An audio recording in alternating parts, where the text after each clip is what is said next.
Querida y amada Iglesia Jerel, ¿cómo están ustedes? Esperamos que bien, desde luego. Y también aquí, pues, animados para poder continuar con nuestro estudio que miércoles a miércoles estamos llevando, ¿verdad? Hoy, precisamente, estamos en la segunda epístola a los Corintios, en el capítulo número 10. Y vamos a continuar a partir del verso número 2 al 4. Ya hemos hablado en el verso número 1 de las virtudes de Cristo como las armas espirituales de las cuales el creyente pues debiera de echar mano en su defensa, ¿verdad? Cuando hay alguna circunstancia de adversidad, cuando siente alguna opresión, cuando siente que hay algún ataque hacia su propia persona, como el mismo Señor Jesucristo también echó mano de esas armas espirituales cuando Él estaba ahí frente al Sanedrín, cuando estaba con Poncio Pilato, que lo estaban enjuiciando. Y bueno, esto lo vimos precisamente la semana pasada en nuestro estudio, ¿verdad? En esta primera parte. Hoy vamos a hablar de una segunda parte de las virtudes de Cristo, ¿verdad? Y cómo es que Él se condujo de forma victoriosa ante la adversidad, y en medio de tantos opositores podemos ver que el mismo apóstol Pablo también llegó a tener mucha oposición de parte de sus adversarios, inclusive enemigos del Evangelio y sobre todo de la obra del Señor. Así que hoy, bueno, pues en esta segunda parte de las virtudes de Cristo como armas espirituales, vamos a estudiar los versos 2 al 4, ¿verdad? Y podemos ver, ahora que vamos a leer de los versos 2 al 4, y me voy a permitir leer desde el verso número 1, dice así. Les invito a que vayamos con nuestras Biblias al texto de la Escritura en 2 Corintios, en el capítulo 10. Dice: yo, Pablo, os ruego por la mansedumbre y ternura de Cristo, yo que estando presente ciertamente soy humilde entre vosotros, mas ausente soy osado para con vosotros. Ruego pues que cuando esté presente no tenga que usar de aquella osadía con que estoy dispuesto a proceder resueltamente contra algunos que nos tienen como si estuviéramos según la carne. Pues aunque andemos en la carne, no militamos según la carne, porque las armas de nuestra milicia no son carnales, sino poderosas en Dios para la destrucción de fortalezas. Bueno, aquí podemos ver que las palabras del apóstol Pablo no muestran una desesperada intención por tratar de persuadirlos de aquellos que estaban buscando cómo confundir y destruir la obra del Evangelio de Jesucristo. Y en este caso, bueno, destruir a Pablo y a su equipo de colaboradores para que el Evangelio no se proliferara, no solamente en Corinto, sino en todos los lugares donde él se presentaba. Entonces vemos que el verso 2 dice: ruego pues que cuando esté presente, o sea, aquellos, no tenga que usar de aquella osadía, esa intención con que estoy dispuesto a proceder resueltamente contra algunos que nos tienen como si anduviésemos según la carne. De entrada, aquí el apóstol Pablo está diciendo: déjenme decirles a ustedes, corintios, que cuando, si bien estamos ausentes, ¿verdad? Vamos a decir, y lo que decimos a través de cartas, pues ahora que estemos presentes se los vamos a decir cara a cara. ¿A quiénes? Aquellos que en su momento están tratando de confundirlos. Y eso mismo lo dice en el verso número 11. Dice: esto tengo en cuenta tal persona, que así como somos con la palabra por cartas, estando ausentes lo seremos también en hechos, estando presentes. Entonces, aquí podemos ver que el apóstol Pablo está mostrando, y ya lo dijimos desde la semana pasada en el verso número 1, que él empezó a usar esas armas espirituales que él en su momento estaba ayudando, se ayudaba de estas armas espirituales, como el ser apacible, como ser bondadoso, como ser humilde, como lo vimos la semana pasada. Y a partir de ese momento hay una cuarta arma espiritual que él va a utilizar, que es el ser auténtico, que es ser legítimo, ser genuino, ser de una sola pieza. Y el apóstol Pablo, bueno, expresa su anhelo en su corazón y solo le pide tres cosas a los corintios. Primero, que no quiere hacer uso de la disciplina cuando llegue directamente a Corinto. Lo segundo es que al llegar ahí, a ese lugar, bueno, él tiene o tendrá toda la confianza de poder enfrentar a sus adversarios y a aquellos falsos maestros que estaban hablando en contra de él y en contra del mismo evangelio. O sea que lo que querían era torcer, ¿verdad?, toda la instrucción bíblica. Y tercero, que podrá inclusive con su propia personalidad, con su propio carácter, con su propio testimonio, bueno, pues mostrar que él es verdadero, genuino y que no ha sido causa ni ha dado pie a ninguna injurias y a ningunos reproches de parte de los falsos maestros y falsos apóstoles que habían llegado precisamente a Corinto. Así que en eso estamos en este momento en el verso 2. Y pudiéramos decir también que Pablo se encuentra a partir de este momento ya para partir a Corinto y espera que toda la oposición a las enseñanzas, ¿verdad?, ya hayan desaparecido antes de su llegada. O sea, ¿qué estamos diciendo? Que a partir de que manda la carta van a pasar en promedio unos 6 meses antes de que él llegue. Y él espera que ya todas estas confusiones, estos falsos maestros, bueno, pues ya estén fuera y que todo esto haya desaparecido para que en su momento, bueno, sea recibido con respeto, ¿verdad?, con un amor sincero, para no echar mano de su carácter y tener que enfrentar a lo mejor faltas de respeto, conductas irreverentes, inclusive confusión de parte de los mismos corintios que habían sido instruidos y capacitados por aquellos falsos maestros que solamente estaban tratando de injuriar al mismo apóstol Pablo y a su equipo.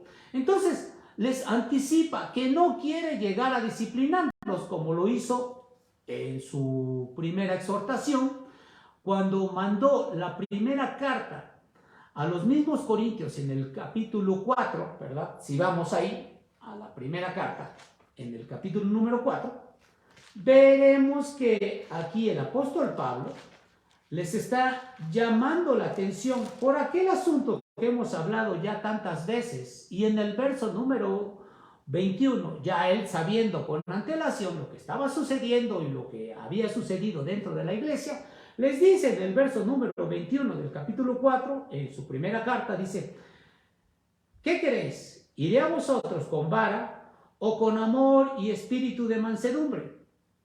Les está diciendo, caray, pues si ustedes no entienden, pues entonces verdaderamente voy a tener que llegar a reprimirlos y sobre todo a zarandearlos. ¿Por qué? Porque no están llevando una disciplina como creyentes y mucho menos están dignificando quien los redimió y a quien adoran, que en este caso es a mi Señor y Salvador Jesucristo, que ellos le debieran de tener un sumo respeto y un esmerado intención de querer pues hacer su voluntad, o sea que tenían que ser obedientes, y esto es lo que él está tratando de transmitir hacia estos hombres que vivían en Corinto. Entonces Pablo lo que está tratando de mostrarles es que prefiere llegar con una ternura al ser un padre amoroso, ¿sí?, que llegar con el uso de la autoridad y la disciplina. Entonces Pablo aquí está demostrando algo, que la disciplina es el último recurso y una medida correctiva que no está dispuesto a echar mano, pero que en su momento pues lo tendría que hacer si es necesario para restaurar las relaciones humanas y sobre todo para dignificar el nombre de Jesucristo, porque alguno pudiera estar dando mal testimonio dentro de la misma iglesia. Entonces pudiéramos decir que cuando a alguien se le disciplina, en este caso que el apóstol Pablo hubiera llegado a disciplinarlos, bueno, cuando se le disciplina a una persona, si se hace a lo mejor con enojo, con ira, ¿verdad?, y esta se lleva a cabo de forma apresurada, pues los resultados pueden ser bastante desastrosos y producir profundas heridas a quienes, bueno, aquellos que están siendo disciplinados. Tal es así que pueda llegar el momento en que sea tanto su dolor, su vergüenza, ¿sí?, y su manifestación de ira, que definitivamente se aleje del evangelio. Así que el apóstol Pablo tiene que ser bastante consciente y sobre todo tiene que tratar este asunto con mucho tacto ante ellos. Ahora, por otro lado, en esta segunda parte, ¿verdad?, el apóstol Pablo está diciendo: ruego pues, ¿verdad?, en este verso 2, ruego pues que cuando esté presente no tenga que usar de aquella osadía con que estoy dispuesto a proceder resueltamente contra algunos que nos tienen como si anduviésemos según la carne. O sea, él está diciendo, bueno, habrá algunos que creen que nosotros andamos carnalmente y que no somos nada espirituales. Eso es lo que está diciendo. Y entonces el apóstol quiere demostrar esta confianza.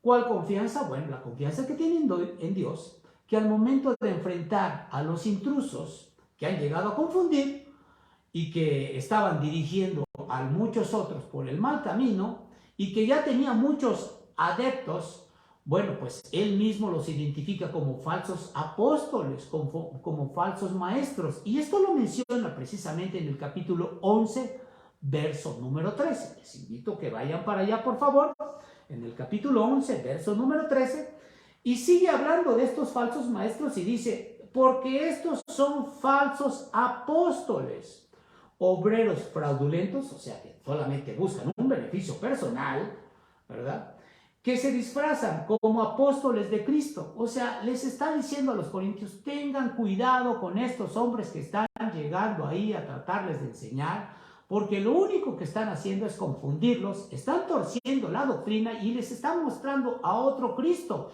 diferente al Cristo que nosotros estamos mostrándolos a ustedes, que es un Cristo resucitado. Pues en otros lugares pueden estar mostrando a un Cristo muerto, a un Cristo que no tiene poder, a un Cristo que definitivamente es tolerante y acepta todos los pecados de cualquier persona. Pero la doctrina cristiana, y específicamente lo que dice la Biblia, es que cada creyente tiene que buscar siempre la santidad, la pureza, la obediencia al Señor y sobre todo estar buscando glorificar al Señor. Entonces todas estas acciones que debiera de ser el creyente, bueno, las tiene que depositar delante del Señor para que a través de la Escritura puede filtrar y podamos filtrar nosotros nuestras conductas delante del Señor para saber si verdaderamente estamos siendo aprobados y estamos haciendo las cosas bien delante de nuestro Dios.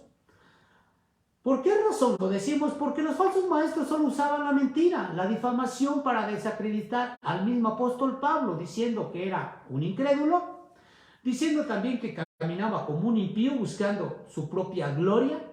Decían también estos que pues el apóstol Pablo no tenía el carácter como para poder enseñar a un grupo de personas y sobre todo en la iglesia.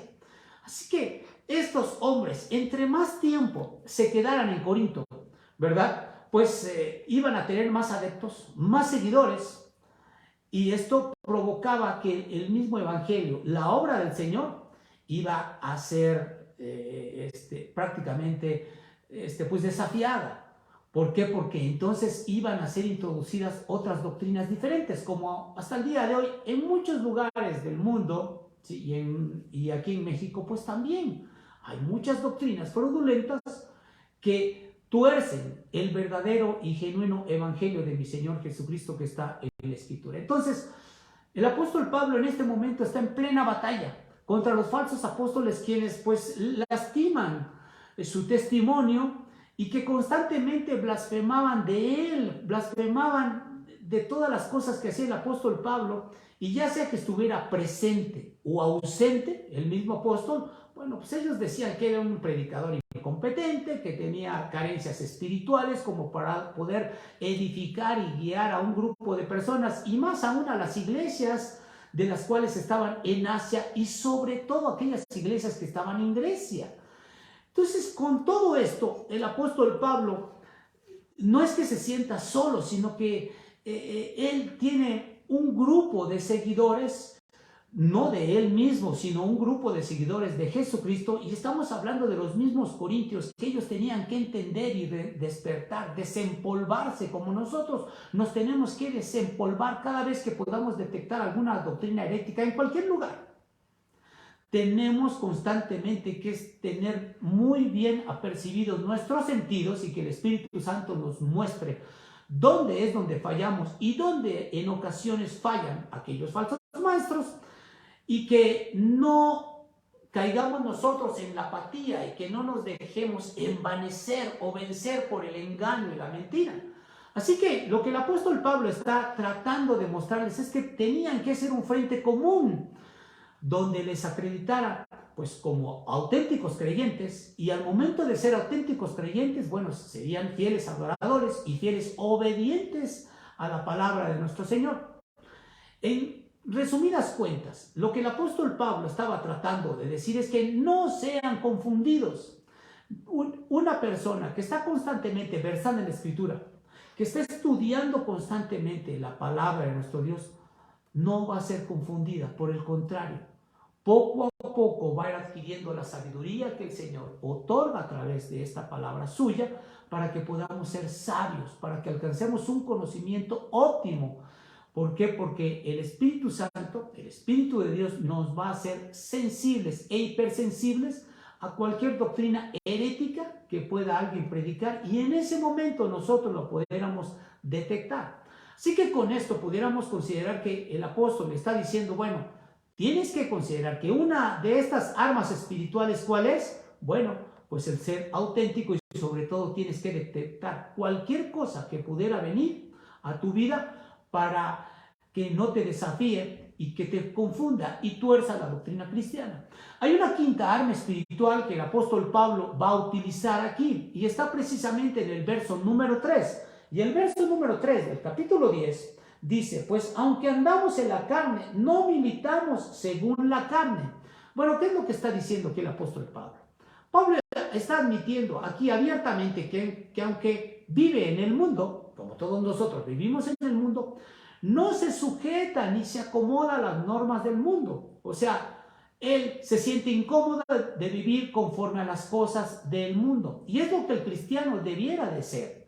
Ahora, no te debes ni nos debemos de acomodar a las condiciones del mundo, sino que nosotros debemos de ir en contra de las condiciones del mismo mundo. ¿Por qué razón? Porque Cristo ha venido a otorgarnos de su palabra, pero sobre todas las cosas para que vivamos de una forma recta, santa, genuina, auténtica a sus pies, y podamos mostrar, ¿verdad?, el rostro de Jesucristo, y sobre todo nuestro testimonio y las acciones de mi Señor Jesús. Entonces el apóstol Pablo aquí, aunque él dice, bueno, aunque vivo en el mundo, pues no me sujeto precisamente a las condiciones que el mismo mundo ofrece, cuando muchas personas se han acomodado a las condiciones del mundo. Y aquí está aplicando el apóstol Pablo el mismo ejemplo o las mismas palabras de mi Señor y Salvador Jesucristo que él dijo en Juan, en el Evangelio de Juan, en el capítulo número 17, versos 14 al 16. Fíjate bien cómo es que nuestro Señor Jesucristo está hablando de aquellos creyentes que están iniciando, conociendo del Evangelio, y que son sus seguidores, y que Él los había escogido, y que constantemente le estaban siguiendo en su ministerio a lo largo de los 3 años. Y mi Señor Jesús habla aquí en el capítulo 17, de los versos 14 en adelante, y dice, yo les he dado tu palabra, y el mundo los aborreció, porque no son del mundo como yo soy del mundo. Dice, no ruego que los quites del mundo, sino que los guardes del mal. No son del mundo, como tampoco yo soy del mundo. Y luego dice unas palabras magistrales, dice, santifícalos en tu verdad. ¿Cuál? La escritura, la lectura a través de la comunión. Tu palabra es verdad. Aquí claramente mi Señor Jesús está diciendo, si alguien milita en los asuntos de Dios, bueno, en algún sentido tiene que ser discípulo del Señor, y sobre todo predicar el Evangelio. Pero él dice, aquellos que militan en el Evangelio definitivamente, aunque viven en el mundo, no son de este mundo, porque no se acomodan a las condiciones del mismo mundo. Y esto te lo voy a explicar de esta forma. Imaginemos ahorita que no hubieran discípulos de mi Señor y Salvador Jesucristo. Sería una desgracia, porque el mundo se quedaría sin esperanza. Gracias a Dios que ha habido esperanza, y que mi Señor Jesús utilizó a 12 primeramente para que pudieran proliferar el Evangelio por todo el mundo. Y si en su momento no hubiera discípulos de Jesús, bueno, tampoco habría testimonio, tampoco habría esperanza, y mucho menos hubiera salvación, y no habría remedio ni ninguna opción, ¿verdad? Porque todos irían directamente al fuego eterno. O sea, no habría alternativa para ninguna persona en este mundo. Bueno, de hecho no la hay. No la hay para alcanzar el cielo. ¿Por qué razón? Porque solo en la persona de Jesús, a través del arrepentimiento, del genuino arrepentimiento en tu corazón, cuando nosotros nos arrepentimos de todo pecado, de toda inmundicia y de toda maldad, y cuando nosotros buscamos al Señor, Él nos sale al encuentro para salvarnos, para mostrarnos de su palabra y para mostrarnos también lo que significa la muerte y resurrección de mi Señor Jesucristo. Esto nos debe de llevar a entender que los méritos de Jesús en la cruz es lo que nos ha dado el enorme privilegio que por gracia ha venido a revelarnos de su palabra a nuestro corazón, y esto provoca el arrepentimiento en nuestras vidas para pedir perdón por nuestros pecados y aceptarle como nuestro Salvador en nuestro corazón. Así que sin más, cuando aquí el apóstol Pablo dice, pues aunque andemos en la carne, no militamos según la carne, bueno, Dios aquí está diciendo claramente a través del apóstol Pablo que hay reglas para vivir dentro del mismo reino del Señor, donde hay ciudadanos, donde el Señor posee un ejército con generales, con soldados para luchar contra el diablo y para con todas sus huestes celestiales de maldad de las regiones celestes. Así que el apóstol Pablo ahorita, en este momento, es como si fuera un general que trabaja para el ejército de Cristo y que se tiene que enfrentar directamente a las huestes espirituales de maldad de Satanás, y va a luchar en una batalla espiritual, y lo hace ¿cómo? Predicando el evangelio de Jesucristo, que liberta a las personas, ¿verdad?, de la esclavitud del pecado y del temor de la muerte. Vayan ustedes ahí a la epístola a los Hebreos, adelante, ¿verdad?, en el capítulo número 2. Versos 14 al 16. Vean en Hebreos los versos 14 al 16. ¿Cómo dice la Escritura respecto a este asunto? Así que, por cuanto los hijos participaron de carne y sangre, Él también participó de lo mismo, hablando del Señor, para destruir por medio de la muerte al que tenía el imperio de la muerte, esto es al diablo, y librar a todos los que por el temor de la muerte estaban durante toda la vida sujetos a servidumbre. O sea, ¿qué es lo que está diciendo aquí el escritor de los Hebreos? Todas las personas que han llegado a los pies de Cristo antes servían a la muerte, pero ahora, a partir de haber llegado a los pies de Cristo, que han alcanzado salvación, ya no sirven a la muerte, sino sirven a ese Dios vivo y verdadero, que aunque nosotros muramos en la carne, vamos a vivir espiritualmente y reinaremos con Él. ¿En dónde? En el reino de los cielos y eternamente, y no alcanzaremos el fuego eterno, sino alcanzaremos la salvación en los cielos, como ya hemos dicho, ¿verdad? Así que, aunque esta batalla, que es espiritual y es escarnecida, bueno, la victoria de Cristo siempre va a ser segura. ¿Por qué? Porque Él es el Todopoderoso. Cristo va a aplastar a todos sus enemigos. ¿Por qué razón? Porque el enemigo final es la muerte, y la muerte va a ser destruida, como dice 1 Corintios 15 en el verso 26, y el postrer enemigo que será destruido es la muerte. O sea que cualquier persona que muera en la persona de Jesucristo, ¿verdad?, cuando le reciba como su Señor y su Salvador, alcanzará la vida eterna por la fe y en el arrepentimiento de sus pecados. Así que el enemigo, con todo esto, se puede decir que se vale de la mentira, de la astucia, de la extorsión, de la fuerza, de la intimidación, de todo se va a valer, inclusive de personas y de toda arma que esté disponible para cumplir su propósito, para que la gente no conozca del Señor o sencillamente conozca torcidamente la doctrina cristiana. Pero el caso de leer la Biblia de forma mesurada, de forma sistemática, de forma aplicada, pues esto va a ayudar a que seamos capacitados y podamos discernir perfectamente quién nos está engañando.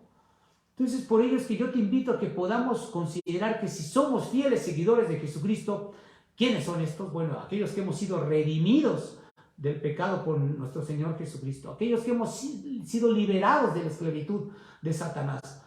y que en su momento, ¿verdad?, luchamos en contra de los embates del enemigo, haciendo a un lado las cosas espirituales que afectan a nuestras vidas y que sabemos que son ataques directos, ¿verdad?, de las huestes espirituales de maldad, para que nosotros podamos tomar siempre el camino. ¿Cómo se hace esto? Bueno, siempre orando, siempre leyendo, siempre tomando comunión con Dios, siempre teniendo una comunión perfecta entre hermanos de Jesucristo, porque es lo que nos arropa y nos ayuda a poder estar siempre cobijados bajo una atmósfera espiritual. Así que si tú en un momento dado tienes algún problema, sientes ansiedad, busca cómo orar, busca un grupo en donde tú pudieras estar cobijado siempre con hermanos espirituales, y nosotros estamos también para servirte. Y cuando estos seguidores en su momento, ¿quiénes? Pues los cristianos, los creyentes, somos soldados de Dios, bueno, utilizamos las armas espirituales. ¿Cuáles? Pues la integridad, la fidelidad, la honestidad, la justicia, la santidad, la verdad, que es la palabra de nuestro Dios, así como ya hemos mencionado, ¿verdad?, el ser apacible, el ser bondadoso, el ser humilde, el ser auténtico, el ser espiritual. Estas son de las armas espirituales de lo cual el mismo apóstol Pablo está hablando. Y estas armas espirituales destruyen todo argumento de los enemigos del evangelio y de todos los enemigos de Dios. ¿Por qué? Porque Dios, como el Todopoderoso, y solo a través de su gracia es quien otorga las armas espirituales a los fieles creyentes que se esfuerzan para ser obedientes al Señor, ya que en su momento, bueno, le van a ser otorgadas estas armas espirituales siempre y cuando tengan la dedicación y el compromiso de ser obedientes para poder servir al Señor y cumplir sus mandamientos y preceptos. Es la forma en como nosotros podemos tener esas armas espirituales. Si eres una persona que anda en el mundo, si eres alguien que cree que solamente con pedir a Dios algo se te va a llegar, no se van a cumplir las cosas. Aquí solamente a través de la gracia del Señor, en su voluntad, te pueden llegar todas estas armas espirituales. Hay una sexta arma espiritual, mis queridos hermanos, y en el capítulo 10, en el verso 4, lo menciona, y son todas las virtudes de Cristo en conjunto. ¿Cuáles son? Bueno, lo dice el verso número 4, y voy a permitirme ir allá. Y dice así el verso 4: porque las armas de nuestra milicia no son carnales, sino poderosas en Dios para la destrucción de fortalezas. ¿A qué se refiere toda esta situación? Bueno, pues todo el poder de Dios es manifestado en la persona de Jesucristo. ¿Qué es esto? Si tú conoces al Señor, bueno, el Señor te da armas espirituales para que tú puedas enfrentar aquellas malas acciones, aquella adversidad, aquellas malas intenciones del enemigo que puede venir a tu vida. ¿Por qué razón? Porque aquí el apóstol Pablo está diciendo, hay un poder divino y sobrenatural que no es de este mundo, pero tiene la capacidad de destruir todas las fuerzas malignas y ocultas que pudieran existir en este universo. Y ese es el poder de Dios. ¿Por qué razón decimos esto? Porque siempre hay un conflicto en la vida del creyente. Hay un conflicto, inclusive los que no tienen un conflicto son aquellas personas del mundo que siempre hacen las cosas que mejor les parece. ¿Por qué? Porque ya están agobiadas. Satanás las tiene dentro de su regazo y están esclavizadas a su condición de vida. Así que siempre va a haber un conflicto entre el poder de Dios y las fuerzas del mal. Y esto es de carácter espiritual, y esto se pelea única y exclusivamente con armas espirituales. ¿De qué manera? Cuando los cristianos, los creyentes tienen esta capacidad, es porque Dios les está ministrando a través de su Santo Espíritu este carácter, el poder orar, el poder tener comunión con el Señor, el poder leer su palabra, el entender y discernir lo que Dios tiene para nosotros como promesas, y en ese momento Dios nos da la capacidad para negar las fuerzas malignas de Satanás y ayudarnos nosotros mismos para vivir espiritualmente y sobre todo en santidad al ser obedientes a la palabra de nuestro Dios. Así que los cristianos van a ser capaces de defenderse a sí mismos contra los ataques del enemigo, armándose de qué? De toda la armadura del Señor, como lo dice claramente Efesios en el capítulo 6, verso 11. además de tener comunión con Dios, al orar al Señor, a leer su palabra para alcanzar sabiduría y rogar al Señor para que su Santo Espíritu le guíe por ese camino de pureza y de santidad que necesitamos todos los creyentes para agradar al Señor y sobre todo para darle gloria a mi Señor y Salvador Jesucristo. Que Dios nos bendiga, que Dios guarde nuestros corazones, que nos ayude en todo momento y que tú seas victorioso toda vez que puedas tener algún ataque del enemigo y que Dios nos otorgue la victoria a través de su palabra, de su comunión y estar siempre orando a nuestro Dios. Oremos. Padre, queremos darte las gracias, Señor, porque tú nos das las armas necesarias, espirituales, para que seamos fortalecidos en el poder de tu Santo Espíritu y hagamos frente, Señor, a los ataques y corruptas enseñanzas de Satanás. Rogamos para que tú, Señor, vengas a nuestra vida, nos muestres a través de tu palabra y de tu evangelio cómo nosotros nos debemos de dirigir y que tú, Señor, nos otorgues la bendición de ser fortalecidos para gloria de tu nombre y para hacer siempre tu voluntad. Bendícenos, Padre, bendice a tu iglesia y bendice a todo creyente que en ocasiones tiene ataques y que a veces no sabe qué herramientas tomar. Ayúdanos, Padre, a poder entender y discernir por el camino en que debemos de andar y cómo es que debemos de ser obedientes a ti. Guarda nuestras vidas y que tú seas exaltado y glorificado es nuestro deseo en nuestro corazón. En el nombre de Jesús. Amén. Dios te bendiga. Que Dios nos guarde y nos vemos la próxima semana.